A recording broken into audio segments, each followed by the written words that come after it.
Udupi ಬ್ರಹ್ಮಾವರದ mother ಪ್ಯಾಲೇಸ್ನಲ್ಲಿ ಪತ್ರಿಕಾಗೋಷ್ಠಿ ನಡೆದಿದೆ. ಈ ವೇಳೆ ಉಡುಪಿ ಹಾಗೂ ಬ್ರಹ್ಮಾವರ ಸಬ್ ರಿಜಿಸ್ಟರ್ಡ್ ಕಚೇರಿಯಲ್ಲಿ ಸಾರ್ವಜನಿಕರು ನಿರಂತರವಾಗಿ ತೊಂದರೆ ಅನುಭವಿಸ್ತಾ ಇದ್ದಾರೆ.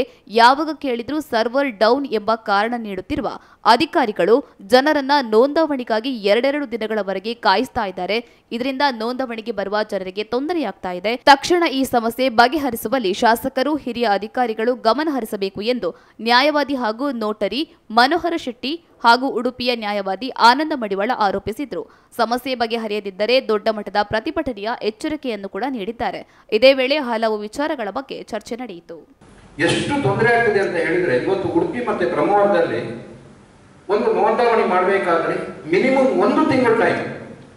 ನೋಡಿ, ಈ ಟೆಕ್ನಾಲಜಿ ಡೆವಲಪ್ಮೆಂಟ್ ಆದ ಅರ್ಥ ಏನು? ಜನರಿಗೆ ಸುಗಮವಾಗಿ ಬೇಗ ಆಗಬೇಕನ್ನುವಂಥ ಉದ್ದೇಶದಿಂದ ಈ ಟೆಕ್ನಾಲಜಿಯನ್ನು ಡೆವಲಪ್ಮೆಂಟ್ ಮಾಡಿದ್ದಾರೆ. ಎಲ್ಲಿ ಇಂಥ ಟೆಕ್ನಾಲಜಿಗಳು ಇಲ್ಲಿ ಅನುಷ್ಠಾನ ಮಾಡಿದ್ದಾರೋ ಆ ತಾರೀಕಿನಿಂದ ಒಂದಲ್ಲ ಒಂದು ಸಮಸ್ಯೆ ತಮಗೆಲ್ಲ ಗೊತ್ತಿರ್ಬೋದು. ಮೊನ್ನೆ ಸರ್ವರ್ ಇಲ್ಲ, ಪಾಪ ಬಾಂಬೆಯಿಂದ ಬಂದಿದ್ದಾರೆ, ದುಬೈಯಿಂದ ಬಂದಿದ್ದಾರೆ, ಬೇರೆ ಬೇರೆ ರಾಜ್ಯದಿಂದ ಬೇರೆ ಬೇರೆ ದೇಶದಿಂದ ಬರ್ತಾರೆ. ಇಲ್ಲಿ ಒಂದು ದಿನ ನೋಡಿಯೋ ಅಥವಾ ಆ ಬ್ಯಾಂಕಿನವ್ರು ನಿಗದಿಪಡಿಸಿರುವಂಥ ಅದೊಂದು ಡೀಲ್ ಮಾಡಲಿಕ್ಕೂ ಲೋನನ್ನು, ಆ ಲೋನಿನ ದಸ್ತಾವೇಜುಗಳನ್ನು ನೋಂದಣಿ ಮಾಡಲಿಕ್ಕೂ ಬರ್ತಾರೆ. ಮೊನ್ನೆ ಸರ್ವರ್ ಇಲ್ಲ ಆಯಿತು, ನಿನ್ನೆ ಸರ್ವರ್ ಇಲ್ಲ ಆಯಿತು, ಇವತ್ತು 12:30 1 ಗಂಟೆವರೆಗೂ ಸರ್ವರ್ ಇಲ್ಲ. ಇಲ್ಲಿ ಒಂದು ಅತ್ಯಂತ ಹೆಚ್ಚಿಗೆ ಸಮಸ್ಯೆಗೆ ಒಳಪಡುವವರು ಯಾರಂತ ಹೇಳಿದರೆ ನಾವು ವಕೀಲರು ಮತ್ತೆ ದಸ್ತಾವೇಜು ಬರಗಾರ. ಈ ವ್ಯವಸ್ಥೆ ಸಾಧಾರಣದವರಿಗೆ ಅರ್ಥ ಆಗುವುದಿಲ್ಲ. ಈ ಡಿಪಾರ್ಟ್ಮೆಂಟಿನ ವ್ಯವಸ್ಥೆಯ ಸರ್ವರ್ ಡೌನ್ ಆಗುವುದು, ಅವರದ್ದು ಇಷ್ಟೊಂದು ಮುಂದುವರಿದ ಟೆಕ್ನಾಲಜಿ ಇದ್ರೆ ಇನ್ನೂ ಸಹ 2 GB ಇದ್ದಾರೆ ಅವರ ಟೆಕ್ನಾಲಜಿಗಳು. ಇವತ್ತು ಏನಂತ ಹೇಳಿದರೆ 2 GB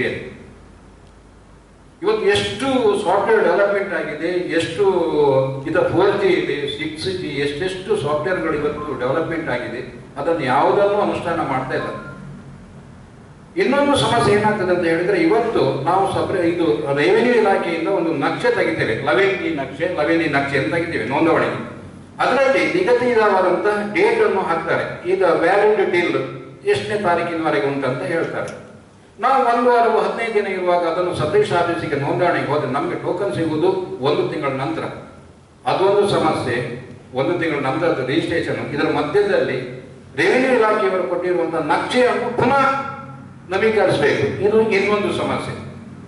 ಅದರಿಂದ ಒಂದೆರಡು ಸಮಸ್ಯೆ ಅಲ್ಲ, ಸಣ್ಣ ಪುಟ್ಟ ಕೃಷಿಕರು ಒಂದು 2 ನಿಮಿಷ ಆಗುವಂತ ಕೆಲಸಕ್ಕೆ ಇವತ್ತು ತಿಂಗಳುಗಟ್ಟಲೆ ಕಾಯುವಂತ ಒಂದು ಪರಿಸ್ಥಿತಿ ಬಂದಿದೆ. ಒಂದು ಕೃಷಿ ಜಾಗವು ಕೃಷಿ ಸಾಲ ಪಡೆಯೋದಕ್ಕೆ, ಅಥವಾ ಯಾವುದಾದ್ರೂ ಒಂದು ಮಾರ್ಗೇಜ್ ಮಾಡಲಿಕ್ಕೆ, ಯಾವುದಾದ್ರೂ ಒಂದು ಹೌಸಿಂಗ್ ಲೋನ್ ಮಾಡಲಿಕ್ಕೆ, ಅಥವಾ ಮಾಡಿದ ಲೋನ್ಗಳನ್ನು ಅದನ್ನು ಕ್ಯಾನ್ಸಲೇಷನ್ ಮಾಡಲಿಕ್ಕೂ ಸಹ ಇವತ್ತು ತಿಂಗಳುಗಟ್ಟಲೆ ಕಾಯ್ಬೇಕಂತ ಹೇಳಿದರೆ ಇದು ಯಾವ ವ್ಯವಸ್ಥೆ ಅನ್ನುವಂಥದ್ದು ನಮಗೆ ಅರ್ಥ ಆಗ್ತಿಲ್ಲ. ಇದನ್ನು ಯಾರನ್ನು ಹೊಣೆಗಾರನಾಗಿ ಮಾಡೋದು? ಈಗ ಸಬ್ ರಿಜಿಸ್ಟ್ರಾರ್ಗೆ ನಾವು ಕೇಳಿದಾಗ ಅಲ್ಲಿ ಹೋಗಿ ಯಾಕೆ ನಮಗೆ ಸರಿಯಾದ ಉತ್ತರ ಕೊಡಿ ಅಂತ ಹೇಳಿದರೆ ಅವರು ಪಾಪ ಅಸಹಾಯಕರಲ್ಲಿ, ನಮ್ಮ ಸರ್ವರ್ ಇಲ್ಲ, ಸರ್ವರ್ ಡೌನ್ ಆಗಿದೆ, ನಿನ್ನೆ ರಿಜಿಸ್ಟ್ರೇಷನ್ ವಾಪಸ್ ಹೋಗಿದ್ದಾರೆ, ಇವತ್ತು ಸಹ ವಾಪಸ್ ಹೋಗಿದ್ದಾರೆ. ಅವರು ಸಹ ಖಂಡಿತ ಅಸಹಾಯಕರು. ಅವರು ಸಿಬ್ಬಂದಿ ಏನು ಮಾಡಲಿಕ್ಕೂ ಇಲ್ಲ.